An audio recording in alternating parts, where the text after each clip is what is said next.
Good morning, everyone. Wherever we are in Australia, we are on the lands of the First Nations peoples. Here in Parramatta this morning, I am on the land of the Darug people of the Darug Nation, and I pay my respects to their elders past, present and emerging. This always was and always will be Aboriginal land. My name is Leanne Smith and I'm the Director of the Whitlam Institute within Western Sydney University, and I'm the former Chief of Policy and Best Practice for United Nations Peacekeeping. Welcome to this first plenary session for day 2 of the Australian Sustainable Partnership Forum. I hope you all enjoyed the fantastic sessions that were held yesterday. I'm sure we all learnt a lot. This morning, though, at this first plenary session, we are here to discuss the national focus for how we can partner for a more socially, economically and environmentally sustainable future for Australia, where no one is left behind. As all of you will know, there are currently a lot of Australians being left behind. This session is about how Australia can better deliver on the SDGs for all Australians. The session uses as a focal point recent research conducted by the Whitlam Institute within Western Sydney Uni, which explores international best practice by national governments around the world in terms of how they implement the SDGs, with the goal of informing better national policy and practice in Australia. Let me briefly introduce our fantastic expert panel to you, and you can find more detail about their accomplishments in the speaker profiles that are on the forum website. Dr. Claire Brolin is a research fellow at the Centre for Policy Futures at the University of Queensland. Dr. Brolin was the lead researcher on this research project, which is called No One Left Behind, Implementing the Sustainable Development Goals in Australia. She completed her PhD and postdoctoral studies on the formulation and implementation of the SDG 2030 agenda through a global health and rights lens. Claire's a leading Australian researcher and thinker on SDG policy and planning at the University of Queensland. Cassandra Goldie is the CEO of ACOS, the Australian Council of Social Services. With public policy expertise in economic and social issues, civil society, social justice and human rights, Cassandra has represented the interests of people who are disadvantaged and civil society generally in major national and international processes, as well in grassroots communities. Her work in Australian communities is at the coalface of why the SDGs exist and why they matter for Australia. Kylie Porter is the Executive Director of the Global Compact Network Australia, the GCNA, the Australian local network of the UN Global Compact. She's a sustainability expert and business leader, holding particular expertise in delivering responsible business and corporate responsibility strategies and guiding businesses on reputation risk management for environmental, social and governance issues. A bit on the structure of our session today. I'm going to give a brief introduction to why we did this research. Then I'll hand over to Dr. Brolin to speak for about 10 minutes on how she conducted the research, her methodology, and what her key findings and recommendations for Australia were. And then next we'll engage in a panel-wide discussion about the Australian context for about half an hour, and then we'll open up to questions from all of you participating in the session. So please feel free to share with us some robust questions for the discussion. So why we conducted the research. In 2015, Australia, alongside 192 other countries, came together at the high-level Sustainable Development Summit in New York to commit to achieve the 2030 Agenda for Sustainable Development and its 17 Sustainable Development Goals. As former New Zealand Prime Minister Helen Clark said at that summit, sustainable development in the 21st century is not something which happens to somebody else, somewhere else. We all have a stake in it, and every country has work to do to progress it. And yet, in this country, at the federal level, on both sides of politics, the SDGs continue to be treated as a foreign policy and an international development issue, something Australia should support in other countries, not a responsibility for domestic law and policy. It is true, as the plenary panel yesterday, partnering with the UN and International Focus, noted, that Australia submitted its first voluntary national report on the SDGs in 2019. And I encourage you all to look at that report and assess it for yourself. The fact remains that the Australian government, more than 5 years after it adopted the SDGs, has still not released a national SDG plan of action. There are still no planning or accountability mechanisms for the SDGs. There is no SDG-related financing in the national budget. In 2018, a federal parliamentary inquiry into Australia's SDG implementation made 18 recommendations based on 164 submissions. Unfortunately, these recommendations and the hard work that went into those submissions were dismissed in a dissenting report by the coalition members of that committee in 2019. However, one of those recommendations was that Australia should look to the best practice examples from other countries to enhance its own implementation strategy. This research is an offering of international best practice governance, policy and planning for SDG implementation, examining the practice of a broad and diverse range of countries, but with a focus on Mexico, Indonesia and Germany. I hope you'll take the time to look at the research and I hope you find it interesting. We welcome your feedback. Carriage for the SDGs at the federal level sits jointly with DFAT and the Department of Prime Minister and Cabinet as co-leads for an interdepartmental coordination committee. In my own view, it should be those federal departments leading this conversation today on national approaches. It's great that there is some DFAT participation in the conference over these 2 days, but sadly, no one from Prime Minister and Cabinet was able to attend this incredible forum, let alone present their strategy for domestic implementation of the SDGs. So unfortunately, it remains for civil society, subnational governments, academia and business to keep taking the lead on the SDGs. So I'll finish up my introductory remarks with a challenge to all of you participating in this conference. How can we all get Australian political leaders and policymakers at the federal level to integrate the SDGs and its social, economic and environmental pillars into our national policy for the benefit of all Australians? So with that introduction, Claire, over to you. Thanks so much, Leanne, and my thanks as well to the United Nations Association of Australia for hosting this really important forum. And good morning, everyone. I'd also like to begin by acknowledging the traditional owners of the land from which I'm beaming to you all from this morning, the Quandamooka peoples. I pay my deep respects to Quandamooka elders, past, present, and emerging.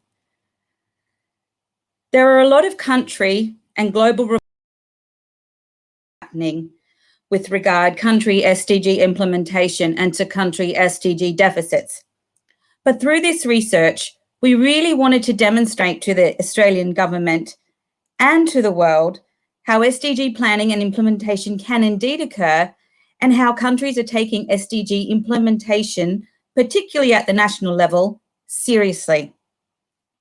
What I really like about our research project is that that is presented on your screen is that it identifies and investigates how countries are rolling up their sleeves and getting on with the hard business. And let me emphasize hard business of SDG implementation at a national policy, planning and governance level.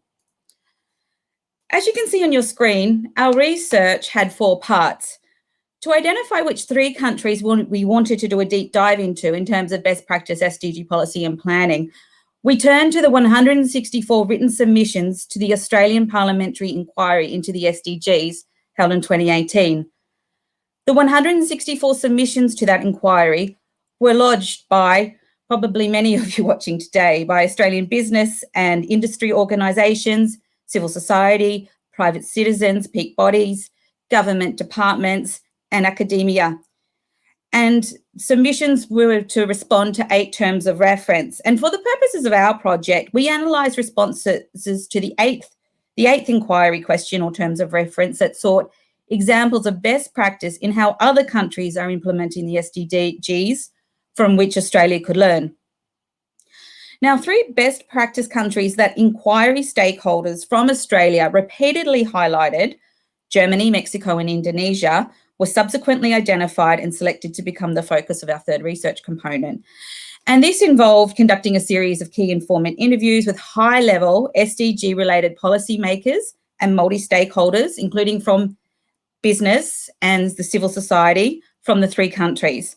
And what we really wanted to know from these key informants was, what did they think were the key ingredients, the levers, the enablers for SDG policy and planning momentum and government appetite to implement the 2030 agenda in their respective nations?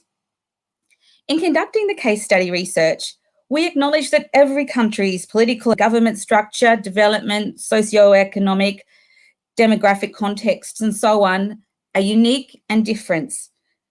But no less, what can we learn in Australia, and what can the international community more broadly learn from Mexico, Germany, and Indonesia's SDG leadership? Okay, let's turn to the findings of best practice from our country case studies, and let's first look at Australia's near neighbour, Indonesia. So what can we learn here in Australia from Indonesia's SDG implementation? Well, let me tell you, we can learn a lot from Indonesia. And in the current defence and security policy climate in Canberra, our federal government is increasingly invested in finding diverse strategic ways to partner with Indonesia on multiple fronts. So to set the scene, Indonesia is the world's fourth most populous country with over 270 million people living in 34 provinces across the Indonesian island archipelago.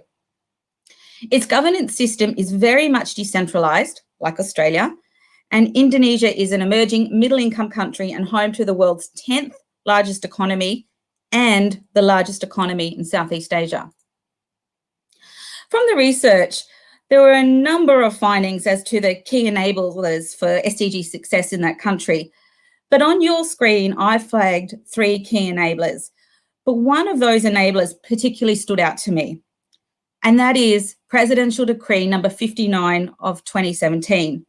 Now, this presidential decree mandates in Indonesian law that the SDGs be implemented at the national, regional, and municipal or local government level in that country. This law was passed by President Jokowi in July 2017. So in that country, one of our nearest neighbours, the SDG agenda is not a matter of policy, it's mandated through law by the President himself. The presidential decree mandates that every level of government must prepare an SDG action plan, must report on that plan, and there's also a very strong focus on SDG financing, especially to reduce financing gaps and implement innovative SDG financing, collaborations and solutions between and among government, industry and the private sector. Now, the presidential decree makes Bappenas's life very easy. And Bappenas is Indonesia's Ministry for National Development Planning. And Bappenas is tasked with leading SDG implementation across national government departments, as well as integrating SDG implementation downstream at provincial and local government levels and among key stakeholders. So imagine in Australia, if SDG implementation was legislated, we had a national ministry dedicated to SDG or sustainable development implementation, working across ministerial departments and working in partnership with governments and local and state levels, which use the language of the SDG agenda in all that it did. Let's turn to the country case study of Mexico. Again, to set the scene, Mexico is an upper middle income country with almost 130 million people. It's the second largest economy in Latin America, 11th largest in the world. Like Australia, Mexico is a federation of states with strong traditions of local autonomy, and it's also found on the Pacific Rim and part of the Trans-Pacific Partnership Free Trade Agreement that Australia is also part of.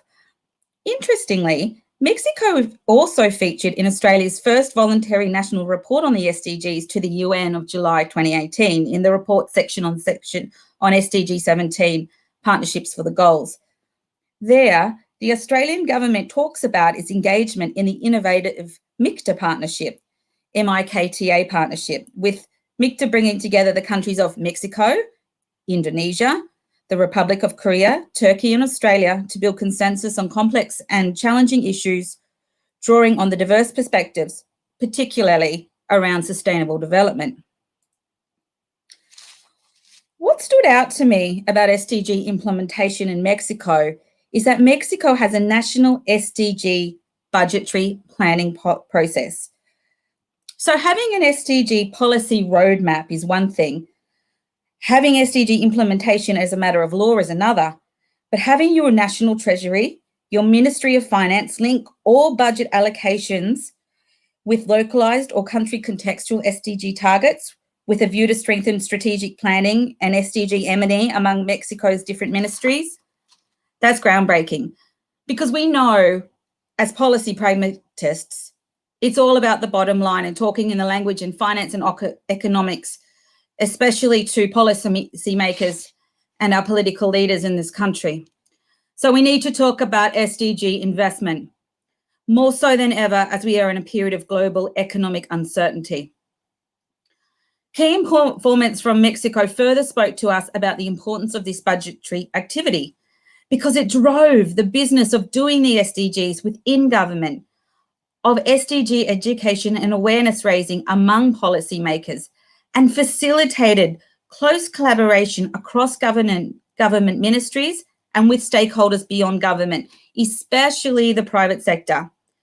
The fact that policymakers in Mexico can make visible the connection between budgetary investment and achievement of localized, let me emphasize, localized SDG targets, that's golden. Which leads to our third and final case study country, Germany. Germany is a high-income country like Australia, an EU heavy hitter, and a very important political ally and trading partner to our country, Australia. Like Australia, Germany is a federation of states with strong traditions of local autonomy at the state and municipal government level. But unlike Australia, Germany's first national German Sustainable Development Strategy that included national sustainability goals and targets was launched in 2002 and was revised and updated every 4 years thereafter.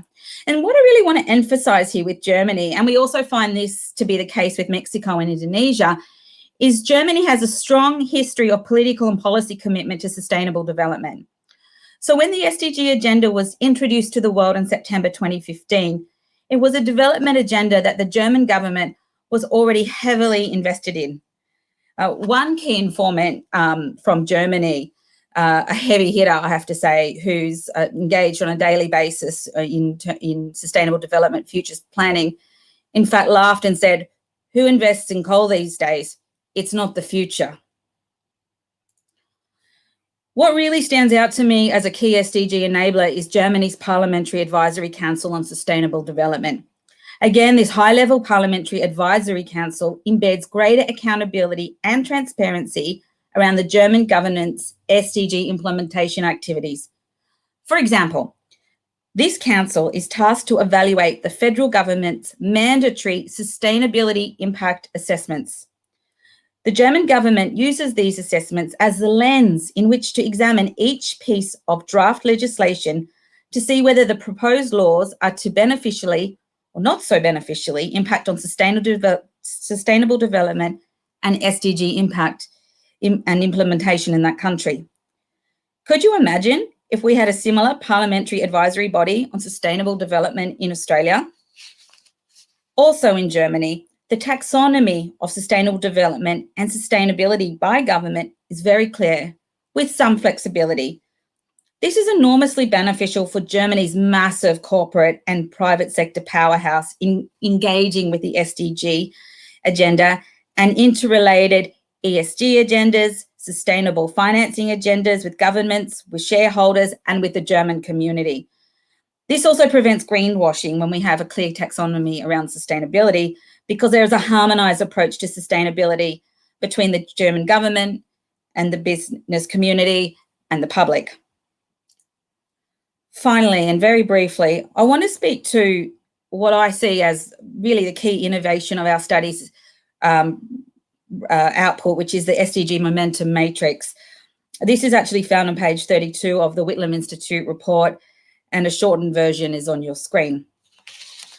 So after we developed our 3-country case study findings, we synthesised all 3 research component findings on good practice SDG policy and planning to create an SDG momentum matrix. The matrix is a really practical tool that identifies and sets out the key indicators of best practice SDG governance, policy and planning, as found by our study. And the SDG Momentum Matrix can assist policymakers and other SDG stakeholders in any country of the world to engage in constructive policy discussions around why or why not, or how a good practice SDG indicator is being adopted in and to a particular country and that in terms of that country's development context. So, for example, if I was a civil society actor in Malaysia, I could pick up the SDG Momentum Matrix and assess whether or if Malaysia is implementing any of the good practice indicators, or a localized, contextualized version of that indicator, or maybe doing something even better than the indicator described to generate government accountability and transparency and momentum for genuine SDG achievement. So that's all from me. I'll hand back to Leanne so we can begin our panel discussion. Thank you. Thanks so much, Claire, for bringing that research to life. And again, I'd really encourage you to take a look, particularly at the matrix that Claire developed. It's a really practical and handy tool for anybody advocating for the SDGs. So let's turn to our fantastic panel now. I wanted to start off by asking Cassandra and Claire first a question. Welcome to the screen, Cassandra, Claire. Good morning, Leanne. Hi everybody. Good morning. Hi, Leanne. So maybe, Cassie, you can kick us off with this first question. What do the SDGs mean to you as CEO of ACOS? Why are they important for your work? And which are the most important relevant to the work you do? Look, thanks, Leanne. And can I thank everybody for the opportunity to be a part of this great panel. Congratulations, Claire, on that really important research. And can I acknowledge I'm on Gadigal land and pay respects to elders past and present. ACOS has a very clear commitment to using the SDGs as a framework for us to measure and to track our own goals and what we are trying to achieve at the national level. We're partnered with UNAA and the Global Compact and the Sustainable Development SDSN on 2 major events after the SDGs were introduced. First of all, in 2016, I was very struck at that time that we had engagement from the federal government from the DFAT part of government, but not domestically. Of course, one of the really important things about the SDG is it is a national framework as well as a sort of a development agenda for countries like Australia in terms of their engagement in our region and globally. So it was disappointing at that time that we didn't have that kind of engagement from the relevant ministers in terms of a domestic focus. And not long after that, actually, we had the new Minister for Social Services engage in a debate about, because of course poverty is the core goal for us, Leanne. In fact, in our strategic plan, we've internally adopted that our purpose is to try and achieve by 2030 a reduction by at least half of the proportion of people living in poverty. And then secondly, to progressively achieve and sustain income growth for the 40% of the population with the lowest incomes at a rate higher than the national average. And for example, I gave an interview yesterday to the ABC Business program talking about what we were seeing post, the cutting of JobKeeper and the cutting back of JobSeeker. And I spoke exactly to that agenda about, what we need to be doing is focusing on lifting up the incomes of the bottom 40% of the community. Now, mind you, I didn't say to the journalist, and that is because it's in the SDGs, goal number, et cetera. Might have lost, the interest. But it is definitely internally for us a core policy framework about what we are here to achieve. And we have used that in our advocacy with successive ministers. There's been a number of ministers for social service, in case you missed it, over the last decade since the SDGs were adopted. And so when Minister Porter came into the portfolio, it was not long after that first national summit that we were involved in to try and promote the SDGs nationally.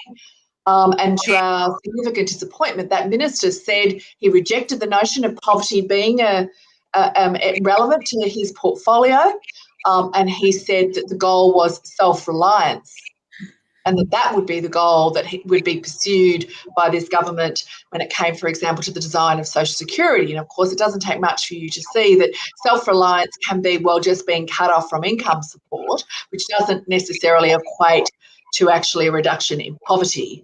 And in fact, in a practical sense, we're very worried by the way in which social security is being designed and implemented in a way that is very likely, again, to lead to large numbers of people disconnecting with income support because they've either been cut off or they have given up because it is too toxic an environment for them to be in. And the most recent Minister for Social Service, Anne Ruston, has expressed very similar views. As you would know, one of the core goals for obligations on a national government is the very basics, is to start to develop a national measure of poverty. Because, of course, if you don't have a definition of what you're trying to achieve, then you don't actually get made to be accountable against that goal. And Fran Kelly very recently interviewed the Minister for Social Service about, what her approach was to poverty, the fact that with the cutting back of JobSeeker, which of course has been cut back to a brutal $44 a day now, it was a crucial sort of income protection for people. The minister rejected the notion that as poverty of being a relevant measure, and rejected that being used in any way to design policies associated with social security. So we are not even past the first post when it comes to the national government of Australia, which at the moment has essentially in a domestic context just rejected even goal one of poverty reduction. But we continue to speak up about that, and I think it's extremely important in terms of how do we use this. It is what holds us to account. What matters, we think that these are global targets and frameworks that have been really well developed, and they are relevant to the quality of people's lives. And you will see all around domestically now in Australia, we have leading advocates and academics speaking to the issue of poverty, speaking to the issue of whether or not policies are increasing or worsening poverty. For example, the ANU has recently done work which has highlighted, it was just out in the last couple of days, which has highlighted that because of the government approach to social security, we will have about 40% of children in single parent families plunge back below what we all consider to be the correct measure of poverty at a national level. So it's extremely important in our view, but we do have our work cut out for us in terms of getting a national government to take up this agenda. Thanks, Leanne. Thanks, Cassandra. Kylie, how about for you and your work? What do the SDGs mean for that work, and what are the most important SDGs in relation to your work? Yeah, absolutely. Thanks, Leanne. And I too would like to acknowledge the traditional owners of the land. For me, that's the Gadigal people of the Wurundjeri Nation. So I think, Leanne, look, similar to Cass, that there are certain SDGs that are far more relevant to our work, predominantly because of the way in which business can really contribute to the SDGs. So first of all, I think it's really important to understand that the UN Global Compact, of which the GCNA is a local network of, we were, in UN terms, given the official mandate to the UN to work with businesses to help them integrate the SDGs into their strategy and operations. So for us, what that means is helping business understand how to integrate a principles-based approach to business. So this means helping them understand what acting responsibly means by advancing things like human rights, labour, environment and anti-corruption, and taking action that advances societal goals. And the SDGs are really the lighthouse for that. So even though there are SDGs that are very intertwined with human rights, and Cass talked about those with relation to no poverty. There are specific SDGs around labour, around environment, around anti-corruption, and human rights is really spread across that. So for us, I really see the role as being helping business deliver on the ambition needed to address the SDGs and sustainable development more broadly, and really helping to ensure that they're integrating and advocating for economic growth, and that being inclusive, I should say, economic growth, but also being accountable to their values. So we need to ensure that business are doing what they say they're doing, that they're reporting on that effectively, that they are actually contributing to the SDGs. And it's also important because that we know that businesses have the financial capital to drive innovative solutions to these intractable problems. And this could be through making their own investments, it could be through multi-stakeholder partnerships, or a combination of both. So the SDGs are estimated to drive about US 12 trillion in opportunities, predominantly in the energy, cities, food, agriculture, health and wellbeing sectors, which is a really huge opportunity to drive progress at scale. So in terms of specific SDGs, you know, to your point, Leanne, it's very easy for a company to say, well, we're contributing to, you know, all 17 goals, but there is a question mark there about, well, if you're contributing positively to all of the SDGs, where are you having a negative impact, and what are you doing to protect against that? So from a UN Global Compact perspective, we released our new strategy earlier this year, and within that there are 5 what we call lead and shape SDGs. So these are the SDGs that on a global level, but also at a local network level, we have the skills and the capabilities and the capacity to work with business to truly integrate and have a really positive shift in these SDGs. And so for us, those SDGs are SDG 5 on gender equality, and that's particularly relevant for a lot of the countries in the developing world, but also the developed world, and that's really about ensuring equity in that space, and it ties very strongly into reducing inequalities too. The second one is SDG 9, which is around decent work and economic growth. So again, this one, it's obviously, you know, even by the title, we can tell that it links into business. But the really good part, well, the really vital part about that from a GCNA perspective is the link to reducing or, you know, removing modern slavery and human trafficking. And so in Australia, we do an awful lot of work with business in that space, but also with Australian Border Force and to a certain extent DFAT through the Bali process.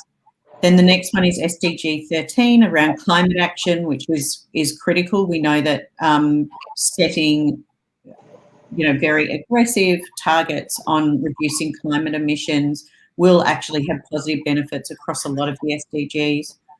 And then SDG 16, which is peace, justice and strong institutions. So this talks very strongly to the anti-bribery and corruption work that we do here, which is actually a public-private partnership called the Bribery Prevention Network, which I can talk about later, but the government is involved in that.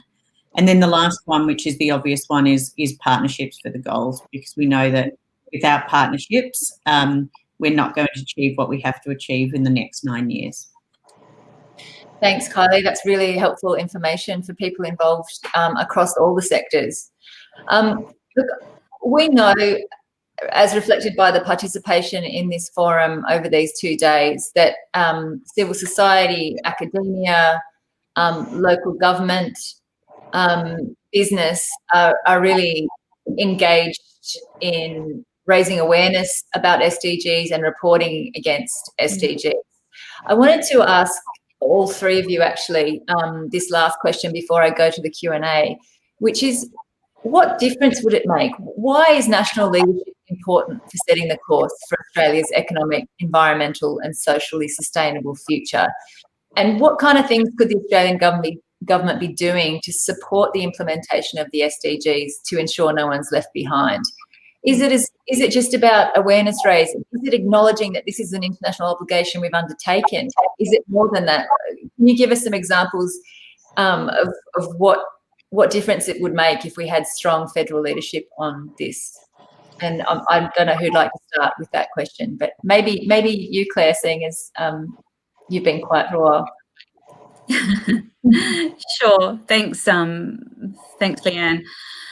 I think the key question for me is that the SDG agenda asks countries, and at least Australia's federal government, an uncomfortable question: to not only shift away from, but stop doing economic, social, including health and well-being, and environmental policy and planning in departmental silos, because this approach is no longer fit for purpose, if it ever was fit for purpose, in terms of facing the complex, wholly integrated short and long-term challenges, including health and well-being challenges. And obviously I'm going to emphasize health and well-being because I'm a policy and health access and equity specialist facing all of us in Australia and all on our planet that our continent is part of now and for future generations. And I think that paradigm shift that the SDG agenda is asking and demanding of our government, and doing integrated, cross-departmental, multi-sectoral, economic, social, environmental planning and policy for sustainable development is hard, and it's uncomfortable. It's not what our policymakers and bureaucrats trained to do. We do development in our international agenda. The SDG agenda is saying, yes, continue to do develop, to continue to integrate the SDGs into your ODA and international aid portfolios, but it's asked to do it at home. So sustainable development is not only DFAT's remit, to address economic, social, environmental concerns and disparities and inequities in our own backyards, and to generate transformative, integrated, intergenerational economic, social, environmental opportunities, good health and well-being will really, for me, require a pivot in the way that we do policy in this country. We need to do policy that's fit for purpose. And I think, if anything, COVID-19 and the need for a health in all policies approach, for example, demonstrates that. And I think what I really enjoyed from some of the transcripts I read from the German key informants was that they stated that doing sustainable development policy and planning create some very uncomfortable conversations. But those uncomfortable conversations at policy and planning level, within government, across government departments, with government, external partners, is really important. Thanks, Claire. Leanne, I might just go next if that's okay. Yeah. I think it's extremely important that the national government puts itself at the centre of the program of work that's needed, and to create a culture of expectation about collaboration associated with the delivery of these goals. Often what can be the environment that stymies action is that you don't even know what you want. And what the SDG goals did was created a very clear framework of what we want, and which then, if we agreed that these were the targets and goals that we were here collectively to deliver upon, then it would, I think, help to foster a much stronger collaborative culture around the how we get there, because we're not debating what we want anymore. There is a role for government, there is a role for civil society, and there is a role for business, and there's a role for knowledge generation in the academic community to deliver on this agenda. It isn't for government alone to do it. But having said that, government needs to play its role. It's not the obligation, for example, on business to ensure that people have a basic adequate income. You know, there are other things that business has a role and responsibility to deliver upon, but to not even have a government test its own policies against the delivery of these goals means that it undercuts the collaborative effort of others.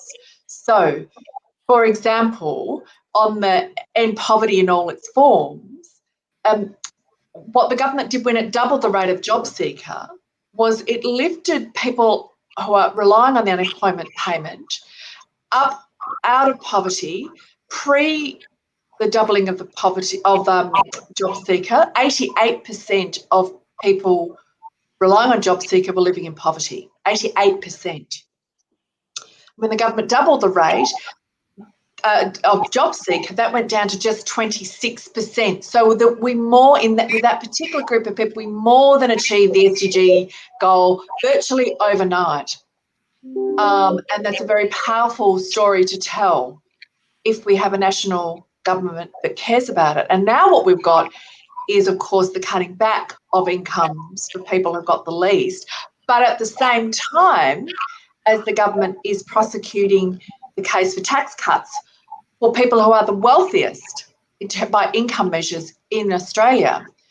And so it cuts across the goal 10, which is about ensuring that we are lifting up the incomes of the bottom 40% of the community at least a rate which is equivalent, if not greater, than incomes of other people in the country. And so, again, this is a way for us to call out government in terms of the policies that it's pursuing.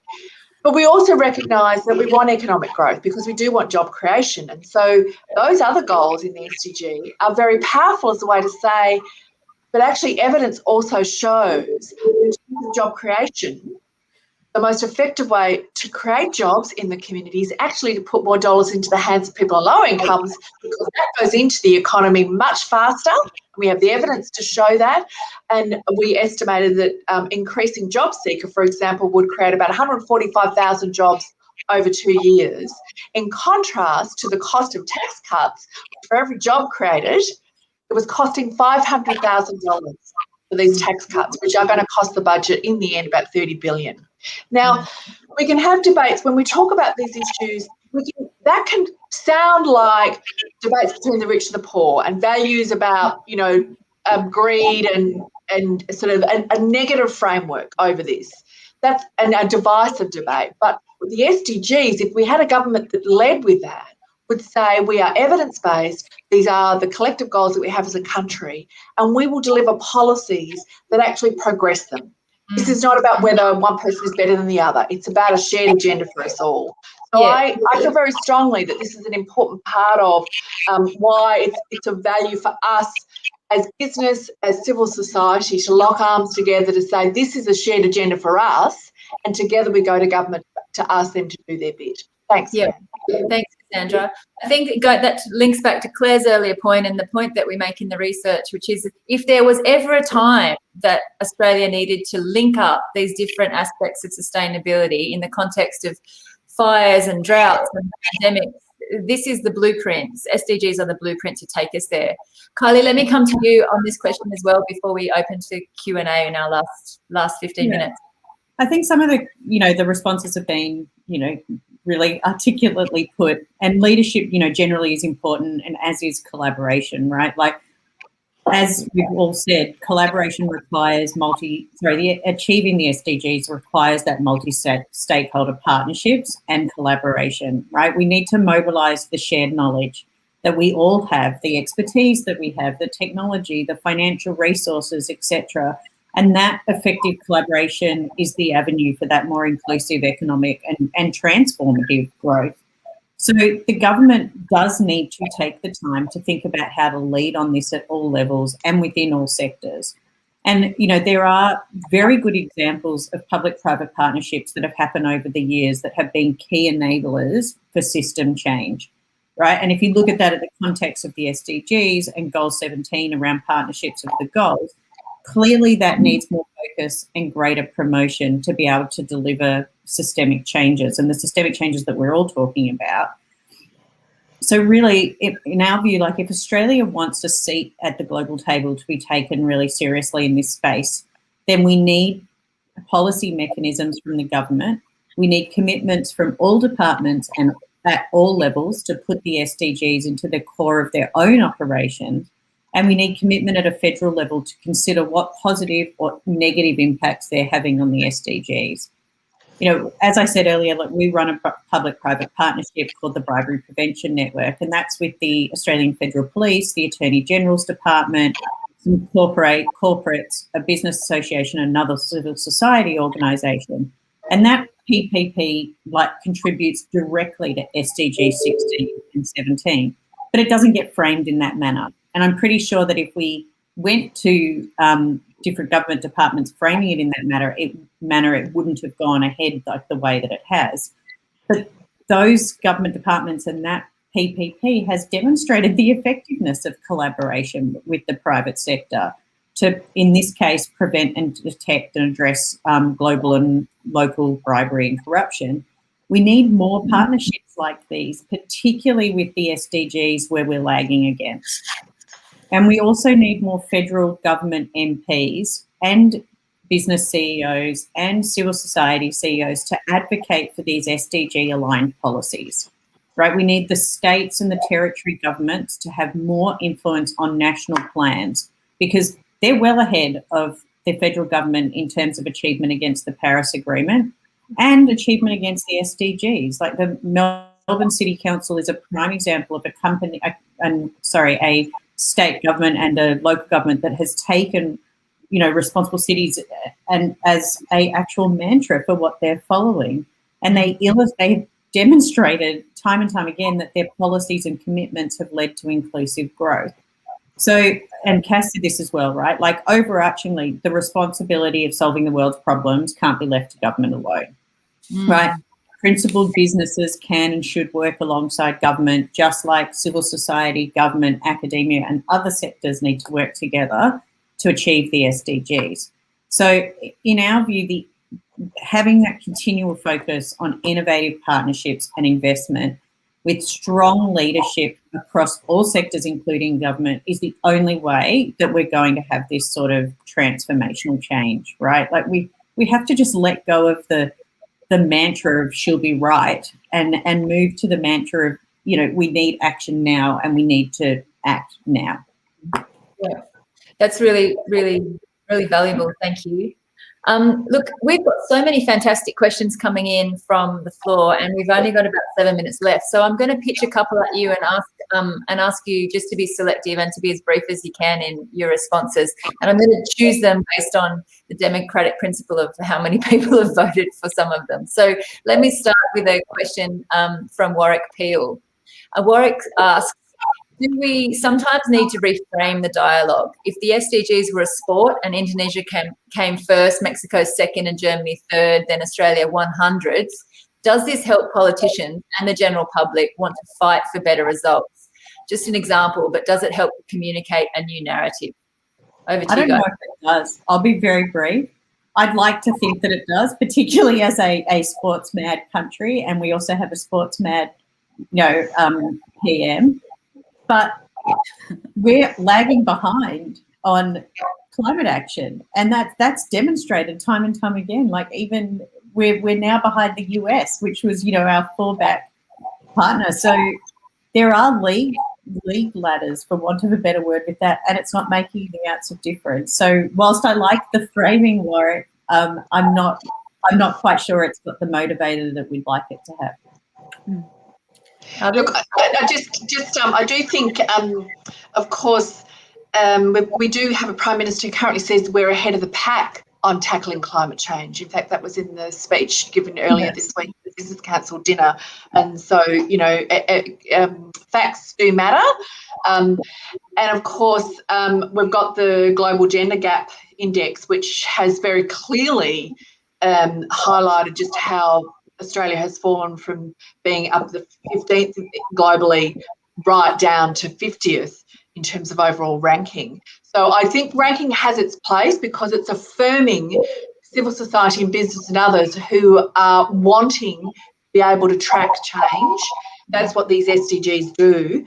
But again, we have to have a culture within government that takes this seriously, and there are a lot of values attached to what gets to the top of the list in terms of rankings, I think.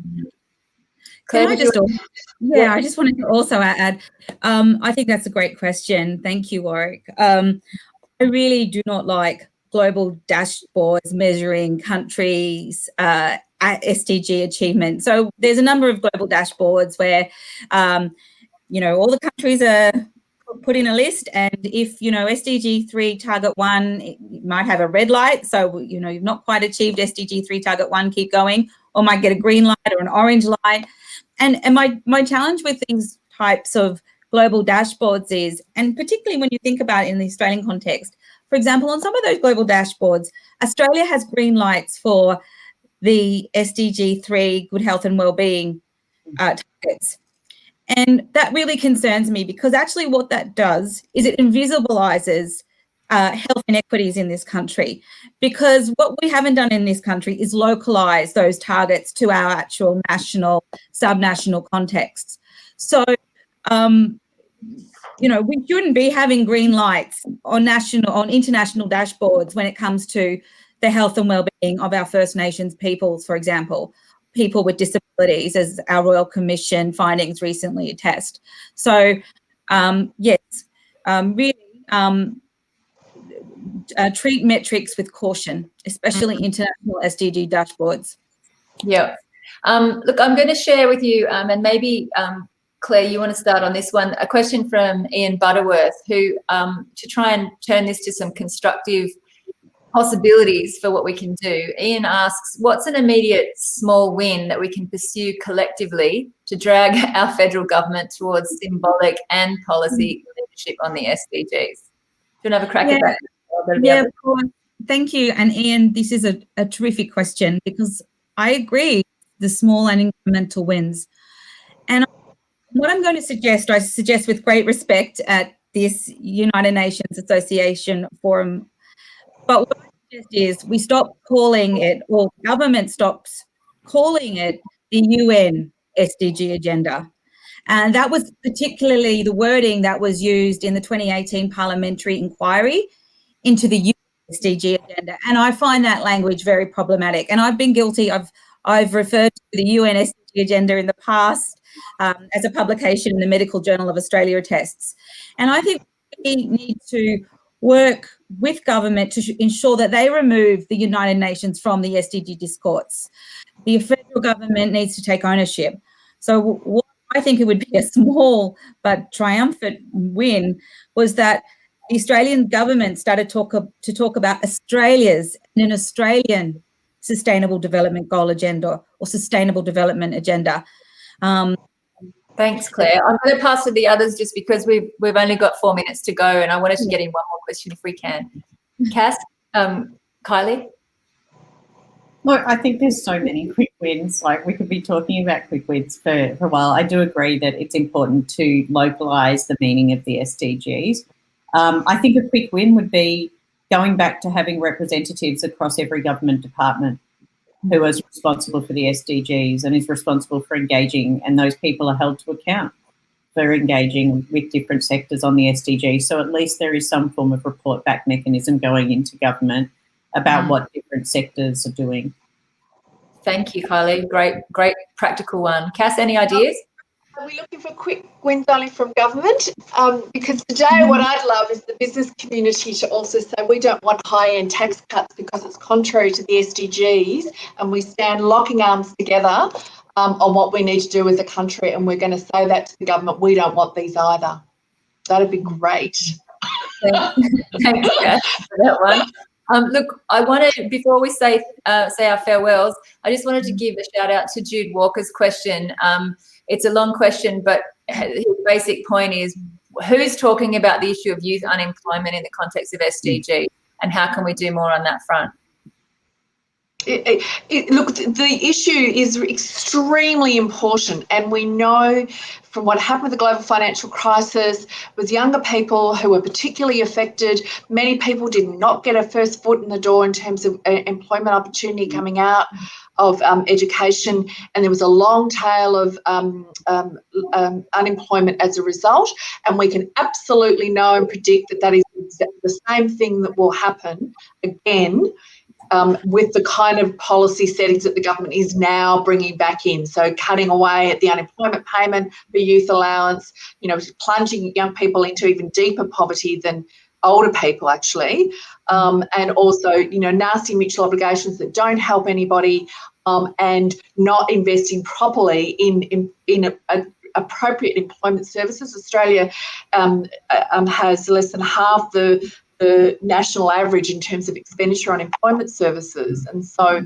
we are not seeing the government take any of those policies seriously. However, I do see, again, really important opportunities for business leaders and for civil society to do what we can, because we know for everybody what will help in terms of reducing the risk of unemployment is relationships, resources, etc. But the closer you can get to a real employer who's going to give you a break, to give you an employment experience, the more powerful that will be for that young person. So we work with government, with business, and we are on that agenda, regardless of whether we can get government where we'd like them. Yeah. Look, I'm sorry to the other panellists. Got the wrap-up call now for the other session, so sorry if you had more to say, and sorry to people whose questions we didn't get to. There were some fantastic ones there, and they've given us a lot of food for thought. UNAA will share the research, and I noticed someone particularly wanted the matrix, momentum matrix, so we'll make sure that that's shared. It just leaves it for me to say thank you to these fantastic panellists for sharing their insights with all of us. Thank you to UNAA and particularly Sophie Arnold for convening this very important forum. And thanks to all of you for joining us for the session. Have a great day. Thanks, everyone. Thank you. Bye.